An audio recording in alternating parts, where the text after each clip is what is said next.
Hello guys, magandang araw po. Welcome back po ulit dito sa akin channel. And for today's short video, yan po, ipakita ko po sa inyo yung bagong ino-offer po ni Pag-ibig na Pag-ibig Safe Loan. So, bali makikita nyo po yan siya guys sa official Facebook account ni Pag-ibig na nandyan po sa inyong screen. Yung mga requirements po and kung paano po siya i-avail. Dahil sinubukan ko po siya na hanapin sa aking Pag-ibig virtual account, di ko po siya makita doon. Pero nung tiningnan ko po sa mismong Facebook, official Facebook account ni Pag-ibig, nandun po yung link at sinubukan ko po i-click yung link, na-access ko po siya and nakita ko po yung kung paano mag-apply lahat po ng requirements na andun. And tingnan nyo po doon mismo kasi may mga katanungan po, baka may mga katanungan kayo doon sa comment section na sinusubukan namang sagutin ni Pag-ibig.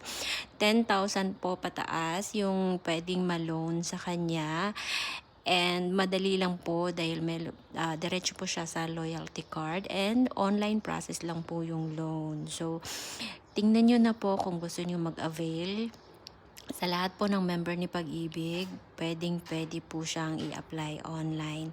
So, yun lamang po for today's video. Thank you for watching. Please subscribe to this channel. Maraming salamat.